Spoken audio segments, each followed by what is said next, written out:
నమస్తే.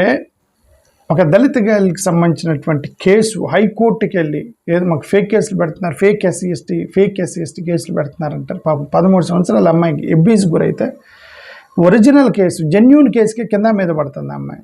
వెనక అండలేరు ఎవరు ఎప్పుడు ఫేక్ కేసు పెట్టేది వాళ్ళు. సో కోర్టు తిట్టింది పోలీసుల్ని, అన్యాయం చేస్తున్నారు ఒక దళిత కుటుంబానికి 13 సంవత్సరాల పిల్లని. సరే, దాని గురించి మాట్లాడబోయే ముందు ఈరోజు జూమ్ మీటింగ్ ఒకటి పెడుతున్నాం మనం. ఏడిఎస్కి సంబంధించి చాలా ఒక 20 గ్రూపులు పెట్టాం మనం. ఏడిఎస్ పాస్టర్స్ అని, ఏడిఎస్ టీచర్స్ అని, ప్రొఫెసర్లు అని, ఏడిఎస్ గవర్నమెంట్ ఎంప్లాయీస్ అని, ఏడిఎస్ డాక్టర్స్, ఏడిఎస్ లాయర్స్, అట్లా రకరకాలుగా వాళ్ళ ప్రొఫెషన్ బేస్డ్గా మనం డివైడ్ చేసాం. ఎందుకంటే కొద్దిగా ఇంటెలిజెన్స్లో, అండర్స్టాండింగ్లో తేడాలు ఉంటాయి. జిల్లాల వారీగా, మండలాల వారీగా డివైడ్ చేస్తే ఏమైతే చెప్పదలుచుకున్నామా అనేది అందరికీ ఒకే రేంజ్లో అర్థం అవ్వట్లేదు. అందుకని ప్రొఫెషన్ బేస్డ్ డివైడ్ చేస్తే పోయిద్దని చెప్పి ప్రొఫెషన్ బేస్డ్ డివైడ్ చేసాం ఏడిఎస్ని. ఎందుకంటే కొద్దిగా డాక్టర్కి ఈజీగా కొన్ని అర్థం అవ్వచ్చు, టీచర్లకు అర్థం అవ్వచ్చు, కొద్దిగా అన్ఎంప్లాయిడ్ యూత్ లేదంటే స్టూడెంట్స్కి అర్థం కాకపోవచ్చు. So it is not fair to combine all. వాళ్ళ అండర్స్టాండింగ్ని బట్టి మనం డిఫరెన్స్ చేయాలనే ఉద్దేశంతో మేము పెట్టాము. అలాగా కొన్ని గ్రూపులు పెట్టాము. ఆ గ్రూపులో ఒక గ్రూపు పాస్టర్స్ గ్రూప్ ఉంది, ఏడిఎస్ పాస్టర్స్ గ్రూప్ అని. ఆ గ్రూప్ని ఈరోజు మాట్లాడుతున్నాం జూమ్లో. ఈ ఏడిఎస్ పాస్టర్స్ గ్రూప్లో మీరు కూడా అటెండ్ అవ్వాలనుకుంటే, జాయిన్ అవ్వాలనుకుంటే, మీరు పాస్టర్ అయితేనే ఈ నెంబర్కి ఫోన్ చేయండి. వైజాగ్లో ఉంటాడు పాస్టర్ ప్రశాంత్. ఇతను 9030448382కి మీరు ఫోన్ చేస్తే మీరు పాస్టర్ అని అతను కన్విన్స్ అయితే he will share the link. Okay, కాబట్టి మీరు ఎలా జాయిన్ అవ్వాలి జూమ్ మీట్లో అనేది పాస్టర్ ప్రశాంత్ విశాఖపట్నం 9030448382కి మీరు ఫోన్ చేయండి. రేపు రాత్రి ప్రైవేట్ ఎంప్లాయీస్ అండ్ ప్రభుత్వ ఉద్యోగులు, ఎక్సెప్ట్ టీచింగ్ స్టాఫ్ అంటే టీచర్లు, లెక్చరర్లు, ప్రొఫెసర్లు కాకుండా మిగతా వాళ్ళు. ఎందుకంటే టీచర్, లెక్చరర్, ప్రొఫెసర్ సపరేట్ ఉన్నారు. వాళ్ళు సపరేట్గా మనం మాట్లాడదాం. ఎందుకంటే బికాస్ మనం there intelligence will learn something from that group. అంటే మీరందరూ ఇంటెలిజెన్స్ అని కాదు, ఇప్పుడు వాళ్ళు టీచింగ్ లేచిన దగ్గర నుంచి పాఠాలు చెప్పడం వాళ్ళ పని కాబట్టి వాళ్ళు they are habituated of teaching us. వాళ్ళకి మనం టీచ్ చేయలేము. లెక్చరర్లకి, ప్రొఫెసర్లకి, టీచర్లకి మనం టీచ్ చేయలేము. వాళ్ళే మనకు టీచ్ చేస్తూ ఉంటారు. అందుకని వాళ్ళని తీసుకొచ్చి మిమ్మల్ని కలిపితే వాళ్ళు మిమ్మల్ని నొక్కుతూ ఉంటారు. ఓకే, అందుకని కొద్దిగా వాళ్ళ దగ్గర మనం నేర్చుకోవాలి కాబట్టి వాళ్ళు మనం సపరేట్గా పెట్టి సపరేట్గా మాట్లాడతాం. అందుకని ఆ టీచర్లు, లెక్చరర్లు, ప్రొఫెసర్లు కాకుండా మిగతా గవర్నమెంట్ అండ్ ప్రైవేట్ ఉద్యోగులు మొత్తం రేపు నైట్ 9 o'clockకి మనం జూమ్లో మాట్లాడుతున్నాం. ఆ జూమ్లోకి మీరు రావాలి అని అంటే ఒక నెంబర్ చెప్తున్నాను, 9948997717 9948997717కి మీరు అతనికి ఫోన్ చేస్తే అతను మీకు లింక్ పంపిస్తాడు. అతను కన్విన్స్ అయితే మీకు పంపిస్తాడు. ఓకే, మీరు ఏం చేస్తారు అదని చెప్తే అతను కన్విన్స్ అయితే పంపిస్తాడు.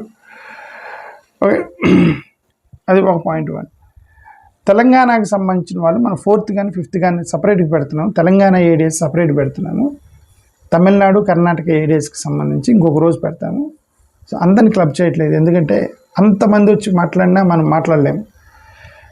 ఒక 20-30 మంది అయితే మంచిగా హ్యాపీగా సమస్యలు మొత్తం ఏంటి, మన సమస్యలు ఏంటి, ఈ పాస్టర్ల సమస్యలు ఏంటి, దళితుల సమస్యలు ఏంటి, ఆఫీసుల్లో వీళ్ళు ఎదుర్కొంటున్న సమస్యలు ఏంటి, విద్యార్థులకు పడే కష్టాలు ఏంటి, అసలు ఈ దళిత సమాజానికి పడుతున్న ఈ కష్టాల వ్యవస్థ ఏంటి, మొత్తం మనం లిస్ట్ చేసుకొని మన సమస్యలు ఇవన్నీ పబ్లిక్కి చెప్పాలి. వాళ్ళు తీరుస్తారా లేదని నాకు తెలియదు, పబ్లిక్ చెప్పాలి.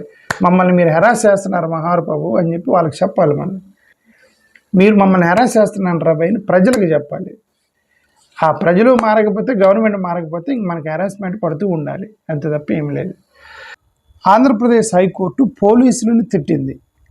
ఎందుకు తిట్టిందంటే ఒక దళిత బాలికని అబ్యూస్ చేశారు, పోక్సో కేసు పెట్టారు. పోక్సో కేసుకి ఎందుకు పెడతారు మీకు తెలుసుగా, అబ్యూస్ చేశారు మైనర్ అమ్మాయిని, 13 సంవత్సరాల అమ్మాయిని, దళిత అమ్మాయిని.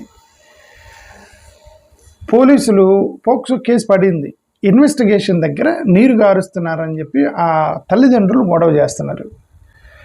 ఆ కేసు ఎక్కడ దాకపోయిందంటే తల్లిదండ్రులు కోర్టుకి వెళ్ళారు. ఏమని, మా అమ్మాయిని, చిన్న పిల్లని, 13 సంవత్సరాల పిల్లని తెలుగుదేశానికి సంబంధించినటువంటి నాయకులట వాళ్ళు, లోకల్ నాయకులు, తెలుగుదేశానికి సంబంధించిన నాయకులట వాళ్ళిద్దరూ కేసు సరిగా ఇన్ఫ్లుయెన్స్ చేస్తున్నారు పోలీసులు అని చెప్పి వీళ్ళు హైకోర్టుకి వెళ్ళారు. ఎవరు తల్లిదండ్రులు, అమ్మాయి 13 సంవత్సరాల అమ్మాయిలు, దళిత తల్లిదండ్రులు హైకోర్టుకి వెళ్ళారు. హైకోర్టుకి వెళ్తే కోర్టు తిట్టింది పోలీసుల్ని, మీరు ఫెయిర్గా ఇన్వెస్టిగేట్ చేయకుండా ఇది ఎందుకు చేస్తున్నారని. ఈ కేసు నేను అప్పటి నుంచి మాట్లాడదాం అనుకున్నాను, ఎందుకంటే వీళ్ళందరూ రివర్స్ డిస్క్రిమినేషన్ జరుగుతుంది, ఫేక్ ఎస్సీ ఎస్టీ కేసులు పెడుతున్నారు.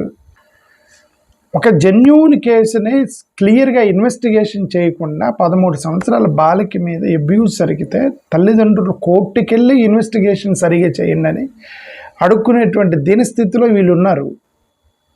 ఇది యాక్చువల్ రియాలిటీ, ఇది ground reality. Social media narrations అన్ని వదిలేయండి, సోషల్ మీడియా ఇది గ్రౌండ్ రియాలిటీ. మొన్న విశాఖపట్నంలో ఒక అమ్మాయిని చంపేశారు, మాదిగల అమ్మాయిని, హోటల్లో చనిపోయింది, హోటల్లోనే చంపేశారు. ఫాదర్ లేడు, ఫాదర్ చనిపోయాడు. వాళ్ళమ్మ సెక్యూరిటీ గార్డుకి పనిచేస్తున్నట్ట, వాళ్ళమ్మ సెక్యూరిటీ గార్డుకి పనిచేస్తుంది, ఆమెను చంపేశారు, ఆ అమ్మాయిని చంపేశారు. సెక్యూరిటీ గార్డ్ ఏమి ఇన్ఫ్లుయెన్స్ చేస్తుంది, ఆ కేసు ఏమైంది తెలియదు, ఏం జరుగుతుంది ఎవరికి తెలియదు, వాళ్ళు ఎవరు కూడా మనకు తెలియదు. వాళ్ళని లైన్లోకి తీసుకుందామంటే నాకు వాళ్ళ నంబర్లు తెలియదు, వాళ్ళు ఎవరో తెలియదు, వాళ్ళు వచ్చి మాట్లాడలేదు, ఏం జరుగుతుందో తెలియదు, అక్కడ ఎవరు దళిత సంఘాలు వెళ్ళారా లేదో తెలియదు. ఇవన్నీ కూడా ప్రాబ్లమ్స్. అంటే నేనేమన్నానంటే వీకర్ పీపుల్కి ఇన్ఫ్లుయెన్స్ అనేది చాలా ఈజీగా చేసి కేసులను డైల్యూట్ చేస్తారు. అలాంటి వీళ్ళు ఎప్పుడు ఫేక్ కేసులు పెట్టాలి? ఒకసారి ఎస్సీ ఎస్టీ ఫేక్ కేసు పడిందంటే అర్థం దాని వెనక పొలిటికల్ పవర్, పొలిటికల్ అండ, వీళ్ళ యొక్క శక్తి ఏడి, అగ్రవర్ణాల వాళ్ళ యొక్క శక్తి లేకుండా ఫేక్ కేసు పెట్టరు. ఫేక్ కేసు పెడుతున్నారు, గొడవ చేస్తున్నారు. ఫేక్ కేసు పెట్టేదే ఎవరైతే మా మీద ఫేక్ కేసు పెట్టారని చెప్తున్నారో వాళ్ళే ఫేక్ కేసు పెడుతున్నారు, వీళ్ళని వాడుకొని, ఆ దళితులను వాడుకొని. బట్ వీళ్ళు దళితులుగా ఫేక్ కేసు పెట్టలేరు, జెన్యూన్ కేసుకి కోర్టుకు వెళ్ళాల్సి వచ్చింది. వీళ్ళు ఎప్పుడు ఫేక్ కేసు పెట్టేది? చూడండి ఎంత అన్యాయం ఇది. నేను అది చదువుతున్నా, ఇండియన్ ఎక్స్ప్రెస్లో వచ్చిన న్యూస్ చదువుతున్నా. ఓకే, ఇంగ్లీష్లో ఉంది. Andhra Pradesh high court have come down heavily and the police for, అది ఇంగ్లీష్లో ఉంది, నేను తెలుగులో ట్రాన్స్లేట్ చేసి చదవడానికి ట్రై చేస్తాను. ఆంధ్రప్రదేశ్ హైకోర్టు పోలీసుల మీద బాగా కోప్పడింది, ఎందుకంటే తెలుగుదేశానికి సంబంధించిన నాయకులని కాపాడటానికి ఒక దళిత మైనర్ గర్ల్, వెస్ట్ గోదావరి జిల్లాలో దళిత మైనర్ గర్ల్ యొక్క కేసులో పోలీసుల్ని కాపాడటానికి ట్రై చేస్తున్నారు లోకల్ తెలుగుదేశం నాయకులని అని చెప్పేసి దీని యొక్క సారాంశం. కోర్టు పోలీసుల్ని విమర్శించి ఆ యొక్క విక్టిమ్స్కి ఇమ్మీడియట్గా మీరు సహాయం చేయండి, ఫెయిర్గా ఇన్వెస్టిగేషన్ చేయండి, ఈ కేసుని విత్డ్రా చేసుకోమని ఫోర్స్ చేస్తున్నారని వాళ్ళు చెప్పారు. వాళ్ళు ఫోన్ చేసి కేసు విత్డ్రా చేసుకోమని గొడవ చేస్తున్నారట దళిత పిల్లల్ని. ఓకే, 13 సంవత్సరాల బాలిక మీద సెక్చువల్ అబ్యూస్ చేసి మళ్ళీ కేసు పెడితే మళ్ళీ విత్డ్రా చేసుకోమని ఫోర్స్గా క్రిమినల్ కేసు పెడుతున్నారు అనేది ఈ యొక్క కేసు. వాళ్ళు జెన్యూన్ కేసుకి నానా కింద పడినవాడు ఫేక్ కేసులు ఎప్పుడు పెడతారు? వాళ్ళు ఛాన్స్ లేదు అసలు. ఓకే, పొలిటికల్ ఇన్ఫ్లుయెన్స్ లేకుండా, వెనక ఒక పెద్ద వ్యక్తులు లేకుండా, అగ్రవర్ణాలకు సంబంధించిన వ్యక్తులు లేకుండా దళితులు ఎవరు కూడా ఫేక్ కేసు పెట్టలేడు, పెట్టనివ్వరు, జెన్యూన్ కేసు పెట్టనివ్వరు. ఇక్కడ 13 సంవత్సరాల అమ్మాయి భీమవరంలో ఫిబ్రవరి 18 భీమవరంలో ఒక కంప్లైంట్ చేసింది. అక్కడ చెన్నుచంటి అనేటువంటి లోకల్ రాజకీయ నాయకుడు ప్లస్ అతని కుమారుడు మమ్మల్ని హెరాస్మెంట్ చేశారు, అబ్యూస్ చేశారు, సెక్షువల్ అబ్యూస్ చేశారని చెప్పేసి యాక్చువల్గా కేసు పెట్టారు వాళ్ళు. ఆ బేస్ చేసుకొని చిన్నపిల్ల కాబట్టి పోక్సో కేసు పెట్టారు.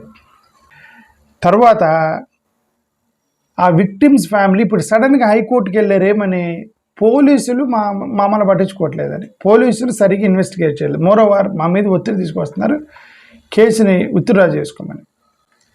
జడ్జి జస్టిస్ యాదవల్లి లక్ష్మణరావు, ఈయన పోలీసుల మీద కోపం వచ్చింది. దీనికి జడ్జి గారికి, మీరు ఇమ్మీడియట్గా కేసుని మీరు ఫెయిర్గా జెన్యూన్గా మీరు ఇన్వెస్టిగేట్ చేయండి అని జడ్జిమెంట్ ఇవ్వడం జరిగింది ఈ యొక్క కేసులో. జడ్జి భీమవరం డిఎస్పి రఘువీర్ విష్ణు మీద అసంతృప్తి వ్యక్తపరిచారు. పొలిటికల్ ఇన్వాల్వ్మెంట్ ఈ కేసులో ఉండకుండా చూడాలని కోరారు. సమాజం సిగ్గుపడాలని చెప్పి పదాలు వాడాడు. జడ్జి గారు సమాజం సిగ్గుపడాలనేటువంటి పదాలు వాడాడు, ఇలాంటి చేస్తారని. అఫీషియల్స్ ఇమ్మీడియట్గా మీరు దీన్ని సీరియస్గా తీసుకోండి అని జడ్జి గారు కోరటం జరిగింది.